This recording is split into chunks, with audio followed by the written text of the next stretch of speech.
It's officially 30 days until Halloween, which means that Creepy Carrot Month Year 3 has finally begun. Now, I know I'm not the only one looking to scare myself silly in preparation for Old Hallows Eve, so like last year, I thought I would share some media that I found frightening for those of you who are interested. Maybe you're looking for something new to watch, or maybe you've watched every single horror movie in existence. I don't know, I don't know your life, that could be you. Either way, I hope you find my recommendations this year satisfying. So in today's video, I'll be going over a handful of video game, movie, and other media suggestions that might help scare you this month or this Halloween. Stars and Stripes! Hello and welcome to another Carrot Scraps video, and by another I mean the 114th. And happy Creepy Carrot Month Year 3. As those of you who are familiar with the channel know, some people refer to this month as October, but as the rest of the world knows, this is Creepy Carrot Month, and it's the third year that I'm celebrating. Typically I celebrate Creepy Carrot Month on my Twitch channel, twitch.tv/carrotscraps, and for the last couple of years, including this year, I've been playing Resident Evil there. But we'll talk about that more later, because for now, I want to get into my Halloween recommendations. Last year, on the day before Halloween, I posted a video that gave some Halloween recommendations, and I really loved that idea, so I thought I would try to make it a tradition moving forward. Because I've been in that place on Halloween night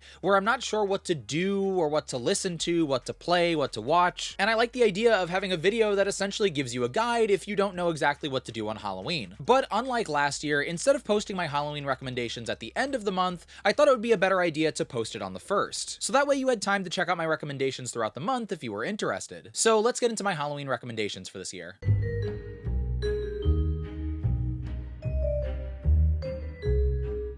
Now, my first Halloween video game recommendation this year is the recently released Ghostwire Tokyo, which you'll be seeing a lot of footage of in this video. Ghostwire Tokyo is essentially a first-person shooter about a night in Japan where strange otherworldly beings known as visitors take over the city, and everyone except for the player character Akito disappears. Now, story is actually a very important part of Ghostwire Tokyo, but that's not necessarily why I'm recommending the game today. While I don't think that Ghostwire is especially scary, I do think that the setting and atmosphere are great if you're looking to creep yourself out. Exploring the hauntingly beautiful empty streets of Tokyo with only piles of clothes to keep you company is delightfully eerie, with a hint of anxiety knowing that there are visitors creeping behind every corner. Weirdly enough, I feel like it's oddly relaxing to stroll through this frightening environment. As you know, if you're a regular on the channel, I'm a big Far Cry fan because I like the formula. And it's funny because after replaying some of the games recently, I felt like I wanted to play a Far Cry game in the horror genre. Well, luckily, shortly after that thought, Ghostwire Tokyo was released, and in my opinion, it essentially fulfills that dream. Similar to Far Cry, exploration and immersion are this game's biggest assets. Now, the gameplay in Ghostwire can be a little simple sometimes,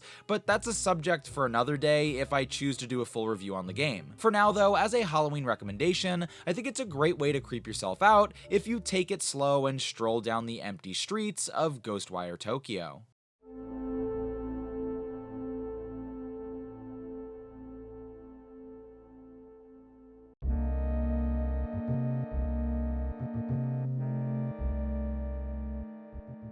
If you're looking for a good game to play this Halloween that fits the season, I'd recommend the classic Super Castlevania IV. Now, this game is definitely more focused on action, arcade-style gameplay than it is scaring the player, but in my opinion, it also has a fantastic tone and one of my favorite openings of any video game ever. For a side-scrolling action-adventure game, the opening sequence that introduces you to this game and explains the context of the story is genuinely creepy, and it sets the mood of the game perfectly. The opening text tells you everything you know about the story so far, and the details of the strange history of the Castlevania series. As the text scroll continues, fog fills a desolate graveyard, and you can almost feel this pixelated, stylized game come to life and invade your real world. After that, the player is tossed into the game world as the music continues to progress. The air of mystery is sustained as you explore the grounds until eventually the beat drops and something a little bit more funky comes in. And even though from there the game is a little bit more upbeat,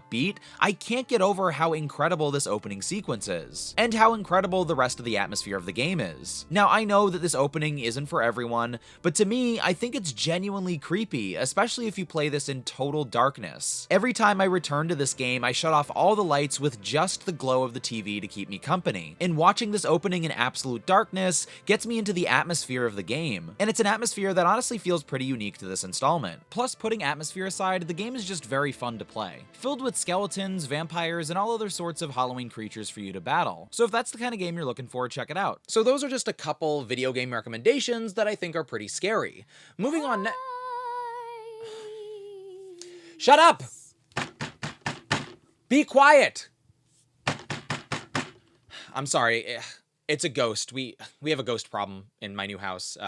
It's just something I've been dealing with recently, and this is the best solution for that, so. Move on to the next thing.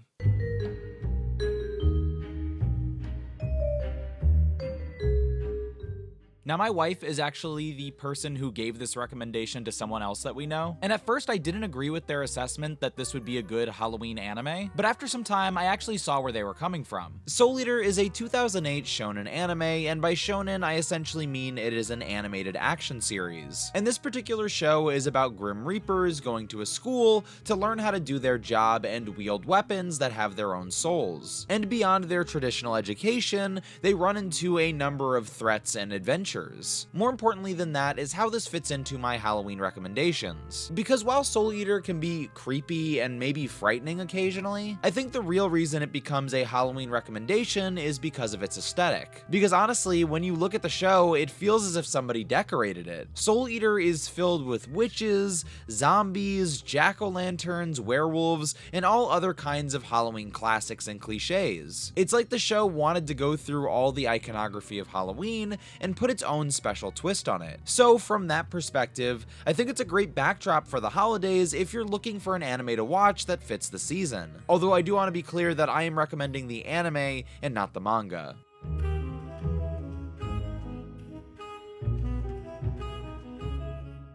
So I don't know if you've run into this problem, but in the past, my wife and myself have thrown Halloween parties where we aren't sure exactly what kind of music to play. Now, before I go any further, I want to make it clear that my wife's Halloween playlist is absolutely off the hook. That is not in question here. Instead, the issue that we run into is when we're looking for appropriate ambient Halloween music. Sometimes it's really difficult to find instrumental music that both fits the holiday and is actually pretty good. Now, a lot of people's brains go to soundtracks for horror movies or horror video games, but oftentimes those soundtracks are a little too intense or they just don't fit the type of spooky that we're going for. Well, I'm happy to say that I think I finally found one of the best soundtracks for this purpose. In my opinion, the soundtrack for Evil Dead the game that came out this year is perfect for setting an ambient Halloween mood. Whether you're at a party or whether you just want to add to your outdoor decorations or your indoor decorations, I feel like this soundtrack is perfect. It's busy, it's mysterious, it's a little silly, but not too much. And best of all, it's not overpowering or aggressive when it gets energetic. So if you need Halloween music for that occasion, I highly recommend the Evil Dead the game soundtrack, because I don't think you'll be disappointed. One other music recommendation I wanted to give this Halloween was from the soundtrack for the horror movie The Fog. And of course, this is yet another John Carpenter soundtrack. I guess I can't go 1 year without giving a John Carpenter recommendation, since on last year's recommendation video, I recommended both Halloween and the Halloween Season of the Witch soundtrack. But I really love the soundtrack for The Fog, and I genuinely don't think it gets enough attention. So like I mentioned, the movie's soundtrack was provided by the incredible John Carpenter, and it's some of my favorite musical work from him. I really like how subtle and creeping the music is in this soundtrack. To me, the score is perfect for reading a creepy book or a comic and allowing your brain to drift somewhere strange. I think it really helps if you're seeking that kind of immersion. The soundtrack is obviously meant to mimic what it feels like to be looking out into the ocean on a foggy night where you can just see a lighthouse. It's otherworldly, it's alien, and it's exactly the kind of music that I want to listen to get into the creepy mood instead of a scary one. Like I mentioned with the Evil Dead soundtrack, I like that this score lacks the aggression that a lot of other horror movie soundtracks have, and instead it focuses on more haunting, invasive melodies that could almost be beautiful at times. And I love the intersection between the strange and the beautiful. I've definitely listened to this soundtrack more than I've watched the movie. It's one of my favorite horror soundtracks and just one of my favorite albums in general, so definitely check this out if you're interested. Sorry about that. Look, if you're new to the channel, there's been a ghost haunting my new house, and I just don't know how to solve that problem other than hitting the ceiling with a broom. I feel like I've tried everything else.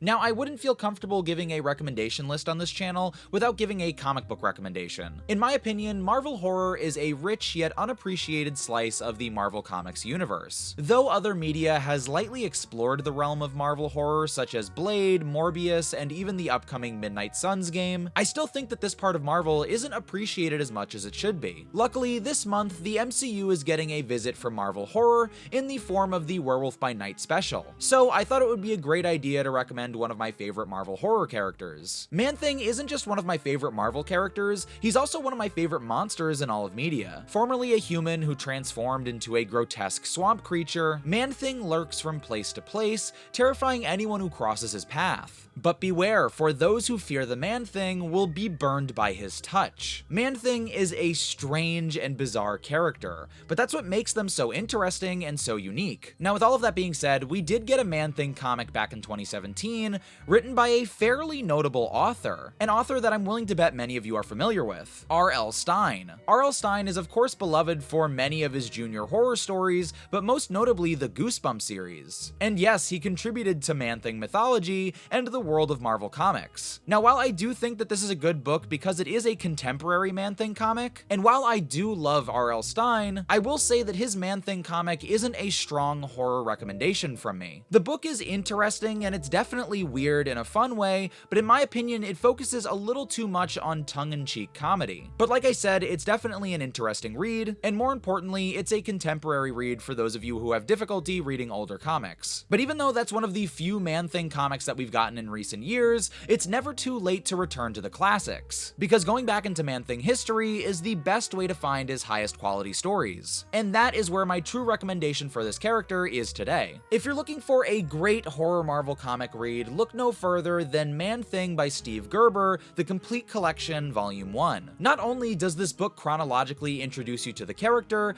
but it also features a collection of twisted and creepy stories about one of Marvel's strangest beings. Seriously, I can't recommend this collection enough. It looks beautiful, it looks bizarre, and it's always a trip reading these stories. So if you're looking for a weird comic to read this creepy carrot month, check out Man-Thing by Steve Gerber, The Complete Collection, and maybe put on some of my music recommendations to help set the mood. And before we exit this section, I just wanted to mention The Bog by Michael Talbot, which is a horror novel recommendation from my lovely wife. I have not read this book, but they've given it a glowing recommendation, and I value their input. So check it out if you're interested. I don't know, it doesn't seem as sophisticated as I originally thought it did anymore. Oh. Be quiet, I'm trying to make a YouTube video! I'm in the middle of something!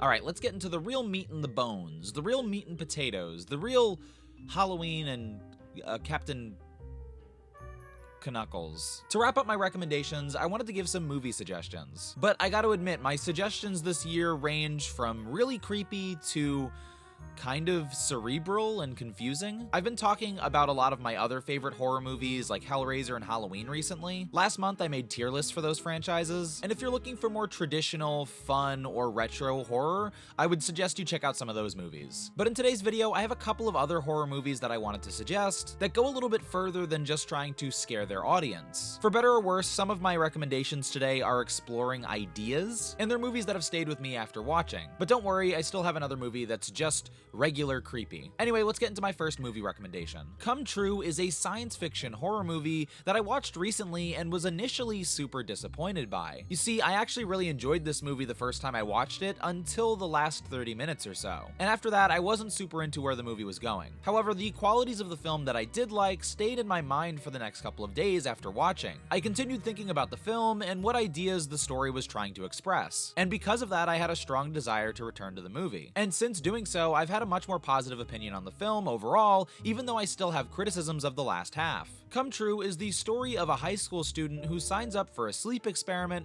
because they find themselves homeless at the start of the film. The study that they sign up for isn't as innocent as it seems at first, and the rest of the film is a strange descent into abstract storytelling as the darker aspects of the subconscious are explored. Now, I will say that I think you have a greater chance of enjoying this movie if you go into it not expecting a horror movie, but instead considering it as a science fiction art house film. I'm very hesitant to call Come True a a horror movie because I think it's less focused on horrifying its audience and more focused on telling a subtextual story. That being said, the horror elements of the film really stuck with me. Though the horror sequences in Come True are these brief sequences, the way it chooses to frighten its audience is truly creepy and unsettling in a way I've never seen before in film. I genuinely think these short but poignant sequences where the audience is invited into someone's subconscious is a really special form of filmmaking that I haven't really seen in other movies. And as a result, it's so otherworldly and bizarre that it truly does frighten me on a core level, which is actually what the movie is about, which is fascinating. I wasn't necessarily scared of the movie,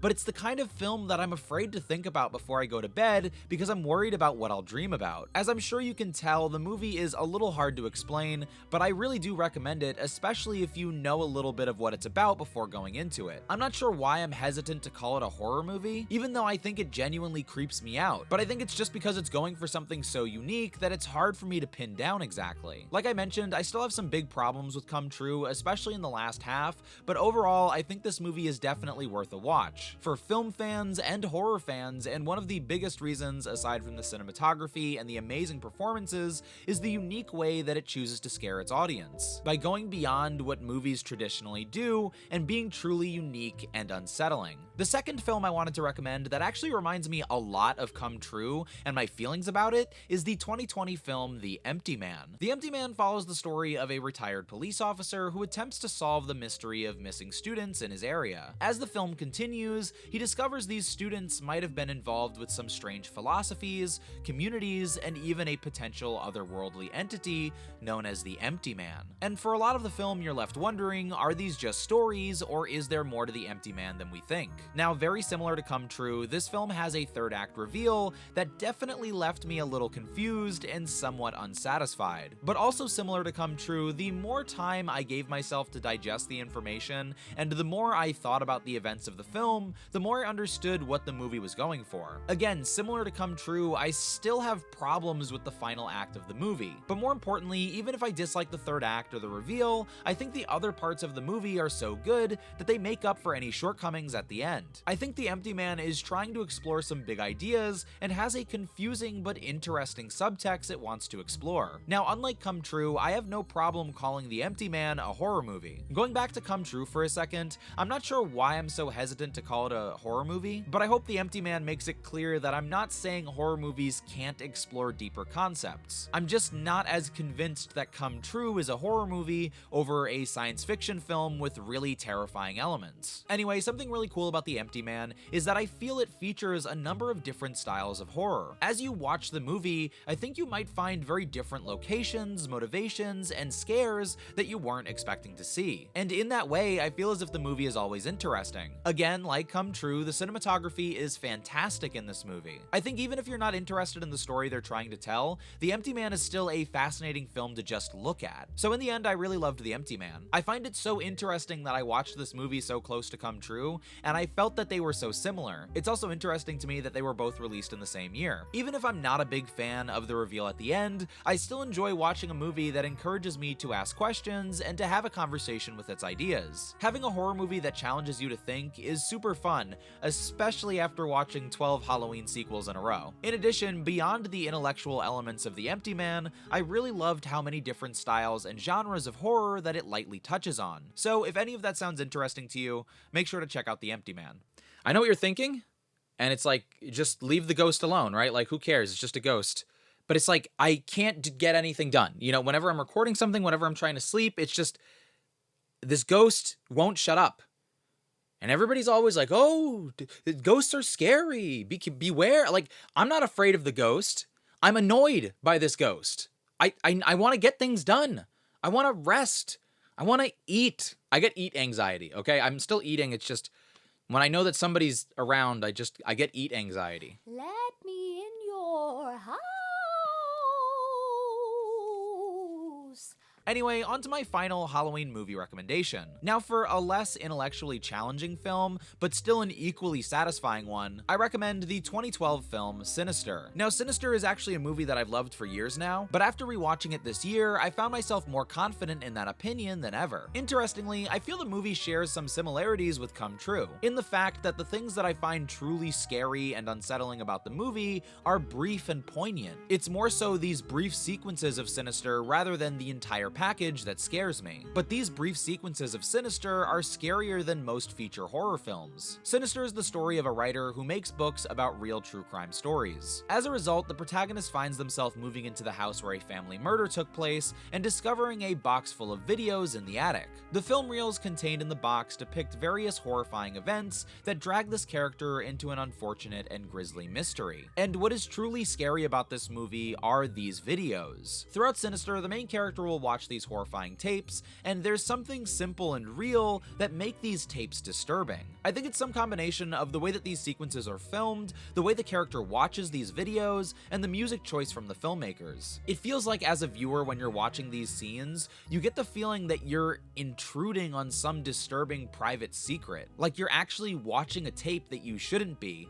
Like this movie is a little bit more than just fiction. And I think that feeling is really difficult to convey as a filmmaker, and the creators of Sinister did a great job accomplishing it. Sinister is a movie with other developments and other attempts at frightening its audience, but to me, the best part of the movie are these sequences where these videos are on display. And though the rest of the movie is pretty good, I can't sing the praises of these sequences enough. I've heard a lot of people praising Sinister recently, even going as far as to call it one of the best horror films of the decade. In fact, I saw an article by IGN that talked about research that was done that decided that this was one of the scariest movies of all time. So it seems as if the movie is getting the recognition it deserves, but for some reason, if you haven't seen it yet, make sure to check it out. It's genuinely really scary in my opinion, and I think it's a great watch on Halloween.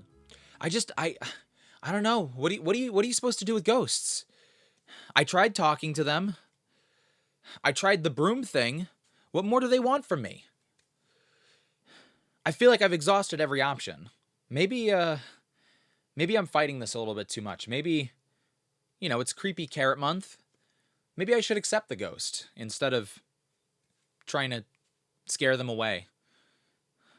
Yeah, I don't know why I'm so hostile about this.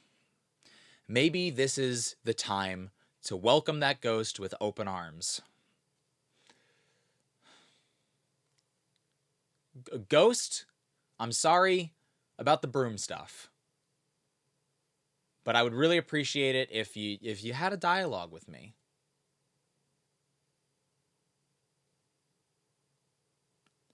Of course, now they're not going to say anything. Anyway, that's going to do it for this video. I want to thank you so much for watching. If for some reason you enjoyed, don't forget to give this video a like and to subscribe to my channel for more. As regular viewers know, I make a variety of content on my channel, and I'm always going to make the videos that I want to make. But if you see something you enjoy, make sure to let me know, and I'll try to prioritize that kind of content in the future. As I mentioned at the start of the video, it's Creepy Carrot Month Year 3, which essentially means that I'm celebrating Halloween throughout the entire month on my Twitch channel, and occasionally here on YouTube as well. But most of the festivities are over on my Twitch. In year 1 of Creepy Carrot Month, I played the first 3 Resident Evil remakes, and that was actually the first time that I had played those games, and I absolutely loved them. Unfortunately, for whatever reason, I haven't enjoyed Resident Evil 4, and it's been kind of a curse on the channel for the past 2 years, because since starting to play it in year 1 of Creepy Carrot Month, I haven't been able to finish it yet. So unfortunately, against my better judgment, this year we're going to be skipping 4, 5, and 6 of Resident Evil and going straight to 7 and 8. Plus, we'll be playing other horror games, and I've been doing a lot of reaction-style content on the channel recently. It's been something new that I've been trying out, and I've really enjoyed it. And during Creepy Carrot Month, and maybe in the future, I thought it would be a good idea to do reaction-style content on Twitch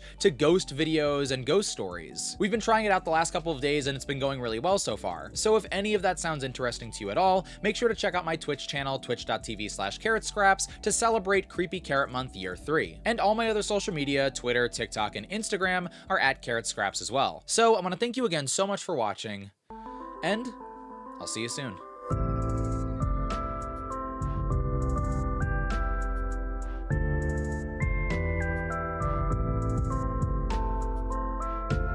Throughout Sinister, the main character will watch these horrifying tapes, and there's something simple and real that make them disturbing.